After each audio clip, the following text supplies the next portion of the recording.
இங்க ஒரு குட்டி பொண்ணு ஹோம்ஒர்க் எழுத சோம்பேறிப்பட்டு அதை எழுதாம அங்கேயே தூங்கிடுறா. அப்ப அவளுக்கு தப்ப ஒரு குட்டி பொம்மை இருக்கு. இவ தூங்குனதும் அந்த பொம்மைக்கு உயிர் வந்து இவளோட ஹோம்ஒர்க் அதுவாவே எழுதுது. அப்ப சடனா இவ தூக்கத்துல இருந்து கண்ணை முழிச்சு பாக்குறா. இந்த பொம்மை ஹோம்ஒர்க் எழுதிட்டு இருக்கத பார்த்ததும் இவ ரொம்ப ஷாக் ஆயிடுறா. பொம்மையும் இவளை பார்த்ததும் பெண்ணை கீழே போட்டுட்டு பயந்து ஒளிஞ்சுக்குது. இந்த குட்டி பாப்பாவோ அந்த பொம்மையை பார்த்துட்டு அவளோட நோட்டை பாக்குறா. இந்த பொம்மை எல்லா ஹோம்ஒர்க்கையும் எழுதி முடிச்சிருச்சு. இதனால பாப்பா ரொம்ப சந்தோஷமா பெண் அந்த பொம்மை கிட்டே கொடுக்குறா. பொம்மையும் சந்தோஷமா அதை வாங்கிக்குது. அப்ப ஸ்கூல் பஸ் வர சத்தம் கேட்டதும் இந்த குட்டி பொண்ணு வேமா நோட்டெல்லாம் எடுத்துக்கிட்டு ஸ்கூலுக்கு கிளம்புறா. அவ போனதும் பொம்மையும் அவ வர்ற வரைக்கும் அங்கேயே வெயிட் பண்ணுது.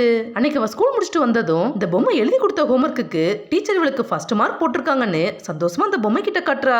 அப்படியே அவ இன்னொரு நோட்டை எடுத்து வச்சுட்டு இந்த ஹோம்ஒர்க்கை எழுதுறியான்னு பொம்மை கிட்ட கேக்குறா.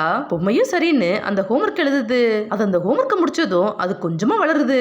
இந்த பாப்பா அது வளர்றத கவனிக்கவே இல்ல. இவ அதுகிட்ட தேங்க்ஸ் சொல்லிட்டு அந்த நோட்டை எடுத்துட்டு கிளம்பிடுறா. இப்படியே இவ தினமும் அந்த பொம்மையை ஹோம்ஒர்க் எழுத சொல்லிட்டு இவ ஜாலியா கேம் விளையாடிட்டு இருக்கா. பொம்மையும் இவ கொடுக்குற ஒவ்வொரு ஹோம்ஒர்க்கையும் முடிக்க அது பெருசா வளர்ந்துகிட்டே இருக்குது.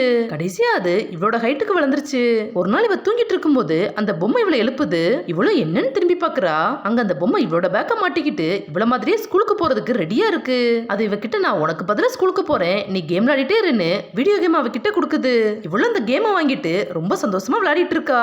அப்ப சடனா பார்த்தா இவளோட உடம்பு குட்டியாகி இப்ப இவ அந்த பொம்மை மாதிரி மாறிடுறா. இதை பார்த்ததும் அந்த பொம்மை சிரிச்சுக்கிட்டே அந்த ரூமை விட்டு வெளியில போகுது. அந்த பொம்மை மேல இருந்த சாபம் இப்ப இந்த குட்டி பொண்ணுக்கு வந்துருச்சு. இதனாலதான் அந்த குட்டி பொண்ணு இப்ப பொம்மையா மாறிட்டா.